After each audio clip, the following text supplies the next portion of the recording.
probably heard of The Matrix. Neo, played by Keanu Reeves. Dodging bullets was an iconic scene that's impossible to forget. But in mathematics, a matrix is just a rectangular arrangement of rows and columns. You'll see how in just a bit. First, let's take some random numbers like 3, 0, -8 and 5. Now, place these numbers horizontally and draw brackets around them. You just have made yourself first matrix. But wouldn't it be tiresome to keep referring to it as this matrix or that matrix? Of course. So, to avoid any confusion, we'll give it a name. You can be inspired by Neo and want to keep the same label. Or you could try naming it after your friends Mary or John. But that's pretty unusual, right? Instead, we are going to keep our tradition and call it by a capital letter, like A. Now, with every matrix, there comes two things, the number of rows and the numbers of columns it has, where rows are horizontal lines of entries in a table, as we all know. Since there is just one horizontal line, there is only one row in this matrix. So what about columns? Well, columns are vertical lines of entries in a table. In our case, A has 4 columns. But that's not all. The critical thing you must know about every matrix is its order. Since matrix A has 1 row and 4 columns, its order will be 1 by 4. Hence, the order is nothing but a representation of rows and columns in a matrix, where the number of rows is written first, followed by the number of columns. And that makes 1 by 4 and 4 by 1 two very different things. Let's check out another example to get a better grip on all these concepts. This time, let's shake things up a bit and arrange 4 more random numbers vertically. Enclose it in brackets and label it with a capital letter, like B. Now tell me, how many rows can you see? Good eye. Since there are 4 horizontal lines of entries, there are 4 rows. And since there is only one vertical line, there is only one column.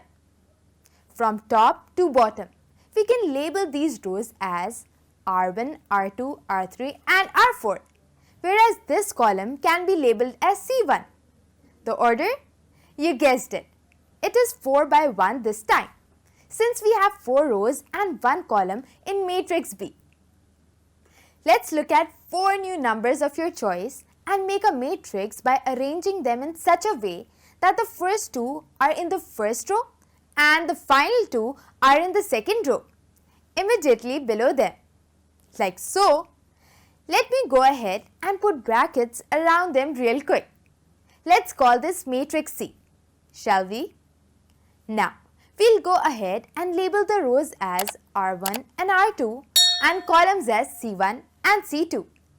Don't forget, the rows are named from top to bottom, while the columns are numbered from left to right. And of course, the order of matrix C is 2 by 2, where the first 2 represents the rows and the second 2 represents the columns. And that's it. So, what's a matrix in a mathematical world again? A rectangular arrangement of rows and columns enclosed by brackets. And these rows and columns in general contain certain elements.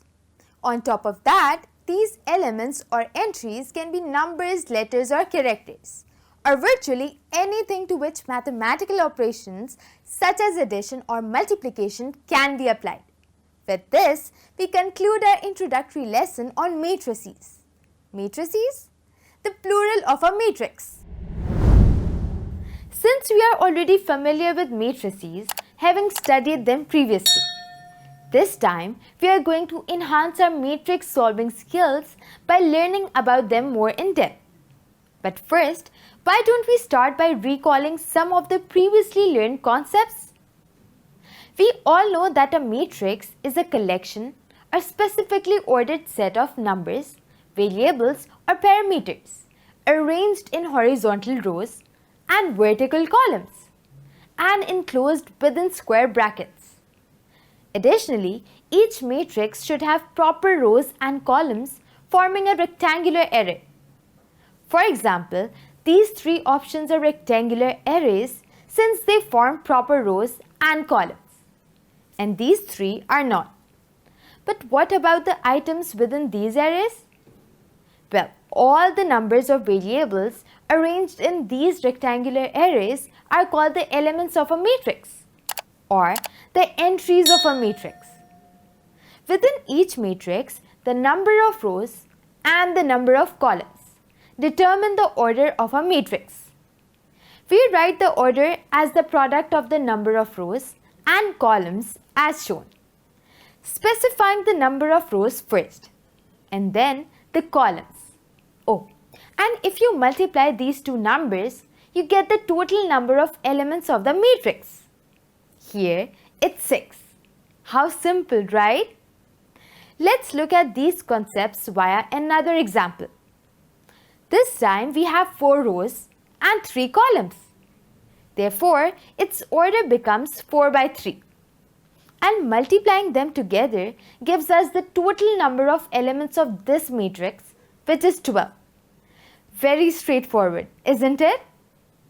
But these are only the technical aspects of matrices. What about the more interesting questions like how were matrices invented? Well, the word matrix was first used by an English mathematician, James Sylvester, in 1850. However, it was Sir Arthur Cayley who continued his work, using them in the linear transformation. Over time, numerous mathematicians worked on this field, introducing more relevant concepts. Take the determinants of matrices for instance.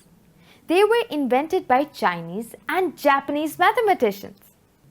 The credit of this invention is specifically given to two brilliant individuals, a Japanese mathematician, Seki Kowa, and a German mathematician, Gottfried Wilhelm Leibniz. But we can't talk about matrices and not mention one of the most influential mathematicians who helped develop matrices into what it is right now. John G. Cramer. G. Cramer was the one who used matrices to solve linear equations and invented the famous Cramer's rule. Now, as you must have noted already, matrices are a fascinating phenomenon. That's why not only do they play a crucial role in mathematics, but also in the fields of engineering, physics, economics, and statistics as well. Even today, matrices are also used in high-speed computers, like the one you're using right now. And while matrices may seem intimidating, especially because of how important they are, you really don't have to worry. They only seem complex. But just like how you can switch between different languages to convey your message, you will soon be able to switch between different mathematical languages to convey the same message. However, since we have only begun to explore this language, why don't you stay tuned as we progress step by step? This was the first time, and I can't wait to see you at the next time.